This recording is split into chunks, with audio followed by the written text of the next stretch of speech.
यहाँ पर एक क्वेश्चन है, which of the following reactions, नीचे रिएक्शंस दे रखी हैं, can be used for the preparation of alkyl halides, यानी एल्किल हैलाइड्स फॉर्मेशन के लिए कौन सी जो रिएक्शंस हैं इन 4 रिएक्शंस में जो कि यूज़ की जा सकती है। तो यहाँ पर जो है फर्स्ट रिएक्शन है ये वैलिड है, यहाँ पर ये जो है एल्किल हैलाइड बना देगी। यहाँ पर सेकंड जो रिएक्शन है ये वैलिड नहीं है एल्किल हैलाइड के फॉर्मेशन के लिए। यहाँ पर जो है थर्ड जो रिएक्शन है ये वैलिड है, और जो फोर्थ रिएक्शन है ये भी वैलिड है, ये भी जो है एल्किल हैलाइड बना देगी। तो यहाँ पर आंसर होगा डी, फर्स्ट, थर्ड और फोर्थ ओनली। ये किस तरह से होगा आइए हम देखते हैं। यहाँ पर अगर हम देखें तो हमारे पास एनहाइड्रस ZnCl2 है।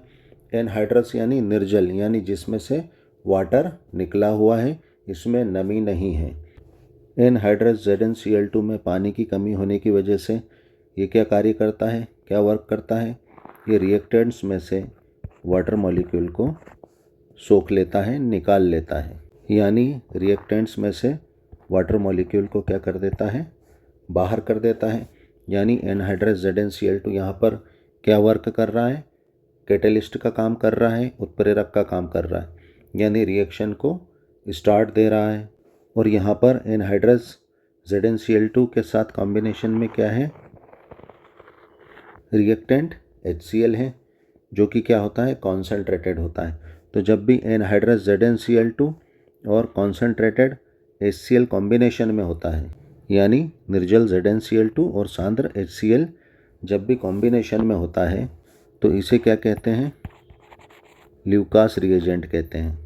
यहाँ पर एनहाइड्रस ZnCl2 क्या है, कैटालिस्ट है, और HCl क्या है, रिएक्टेंट है इसके साथ। और ये जो ल्यूकास रिएजेंट होता है इसका वर्क क्या होता है कि जो प्राइमरी, सेकेंडरी और टर्शरी एल्कोहल्स होते हैं इनके रिकॉग्नाइजेशन में, इसकी पहचान में इस ल्यूकास रिएजेंट का उपयोग, इस्तेमाल है ना, किया जाता है।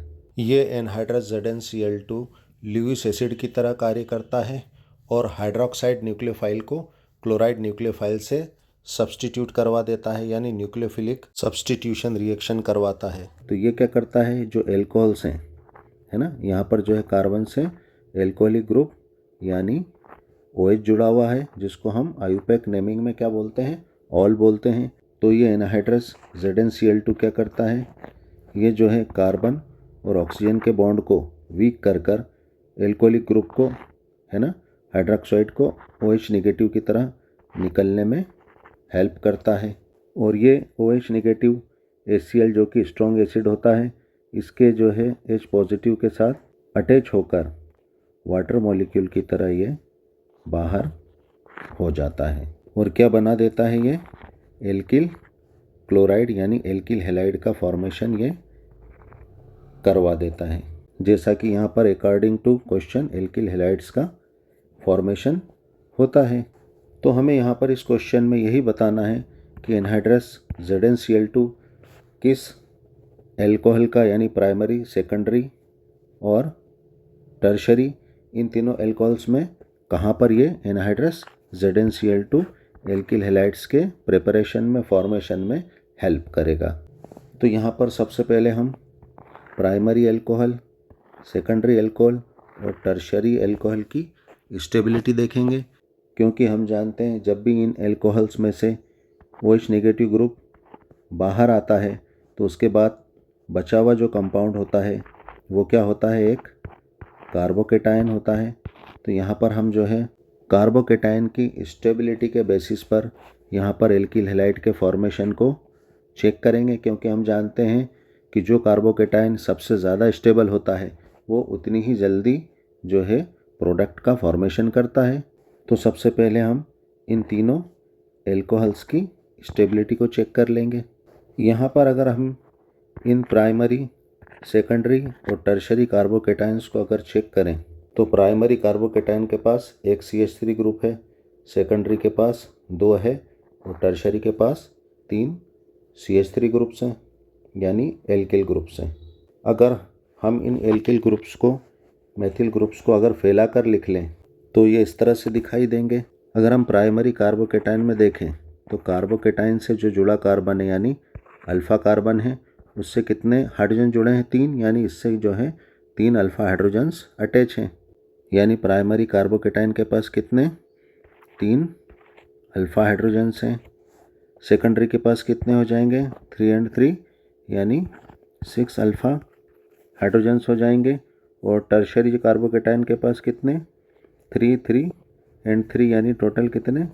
9 अल्फ़ा हाइड्रोजन्स हो जाएंगे। टर्शरी कार्बोकेटाइन में अगर हम देखें तो यहाँ पर जो है अल्फ़ा हाइड्रोजन कितने हैं? 9 है। तो यहाँ पर क्या होता है?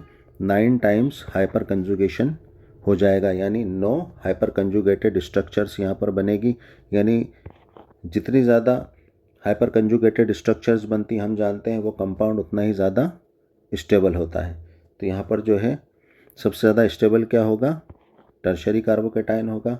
और हम जानते हैं जो एल्किल ग्रुप होते हैं, मेथिल ग्रुप होते हैं, ये क्या करते हैं?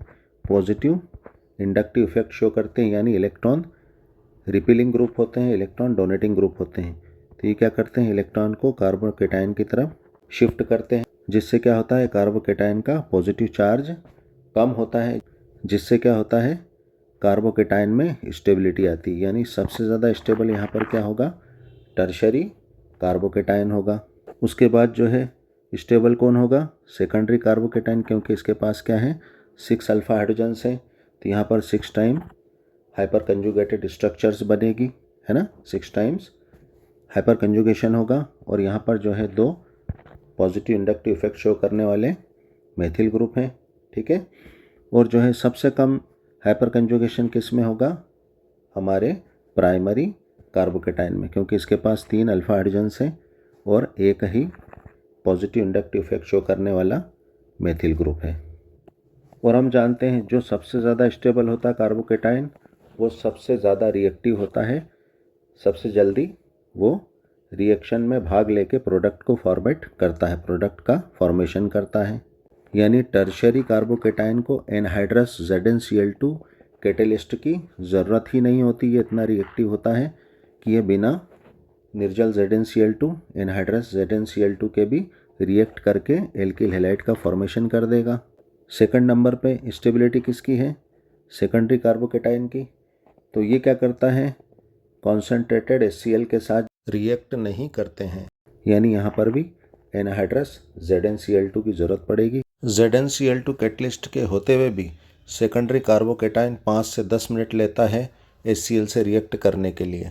और हमारा प्राइमरी जो कार्बोकेटाइन है ये सबसे कम स्टेबल होता है, यानी यहाँ पर एनहाइड्रस ZnCl2 की ज़रूरत पड़ेगी ही पड़ेगी। यानी इसके बगैर, है ना, कैटालिस्ट के बगैर, एनहाइड्रस ZnCl2 के बगैर ये प्राइमरी कार्बोकेटाइन यानी प्राइमरी एल्कोहल वर्क ही नहीं करेगा, रिएक्ट ही नहीं करेगा कॉन्सेंट्रेटेड HCl से। यानी टर्शरी एल्कोहल में, है ना, एनहाइड्रस ZnCl2 की ज़रूरत ही नहीं पड़ेगी। ये बिना एनहाइड्रस ZnCl2 के ही रिएक्ट करके एल्किल हैलाइड्स बना देगा। सेकेंडरी में ज़रूरत पड़ेगी और प्राइमरी में तो बगैर एनहाइड्रस ZnCl2 की ये रिएक्शन हो ही नहीं सकती। तो यहाँ पर अब अगर हम हमारे ऑप्शंस को चेक करें तो ये क्या है? प्राइमरी एल्कोहल है और ये एनहाइड्रस ZnCl2 के बगैर रिएक्ट नहीं करेगा। तो यहाँ पर क्या है? एनहाइड्रस ZnCl2 कैटलिस्ट की तरह दे रखा है, यानी ये रिएक्शन हमारी फर्स्ट वाली हो जाएगी, है ना, यहाँ पर प्रोडक्ट का फॉर्मेशन हो जाएगा। सेकंड ऑप्शन में अगर हम देखें तो यहाँ पर क्या है? प्राइमरी अल्कोहल है लेकिन यहाँ पर एनहाइड्रस ZnCl2 नहीं है। और जैसा कि हमने देखा कि प्राइमरी अल्कोहल बिना एनहाइड्रस ZnCl2 के कैटालिस्ट के रिएक्ट नहीं कर सकता, यानी यहाँ पर प्रोडक्ट का फॉर्मेशन नहीं होगा। थर्ड वाले में अगर हम देखें तो ये क्या है? हमारा टर्शरी एल्कोहल है और हम जानते हैं कि ये बहुत रिएक्टिव होता है। तो यहाँ पर हमें एनहाइड्रस ZnCl2 की ज़रूरत नहीं, ये बहुत रिएक्टिव होगा और ये फट से क्या करेगा? प्रोडक्ट का फॉर्मेशन कर देगा बिना एनहाइड्रस ZnCl2 के, यानी ये रिएक्शन भी हो जाएगी और एल्किल हैलाइड बन जाएंगे। हमारे फोर्थ ऑप्शन में अगर हम देखें तो ये क्या है? सेकेंडरी एल्कोहल है और ये जो है टर्शरी एल्कोहल से कम स्टेबिलिटी गेन कर रहा था, तो ये भी बिना ZnCl2 के HCl से रिएक्ट नहीं करेगा। तो यहाँ पर भी क्या है, एनहाइड्रस ZnCl2 की ज़रूरत पड़ेगी, यानी यहाँ पर भी हमारी फोर्थ रिएक्शन भी हो जाएगी किसकी प्रेजेंस में, एनहाइड्रस ZnCl2 के, यानी यहाँ पर भी प्रोडक्ट का फॉर्मेशन हो जाएगा, क्योंकि यहाँ पर रिएक्शन में एनहाइड्रस ZnCl2 कैटालिस्ट हमें गिवन है, दे रखा है। यानी कि फर्स्ट में, थर्ड में और फोर्थ में जो है प्रोडक्ट का फॉर्मेशन यानी एल्किल हैलाइड्स का फॉर्मेशन हो जाएगा, लेकिन सेकंड में जो है एल्किल हैलाइड्स प्रोडक्ट का फॉर्मेशन नहीं होगा, यानी हमारा आंसर क्या होगा, D. Thanks for watching. Video को लाइक कर देना, फटाफट सब्सक्राइब करो।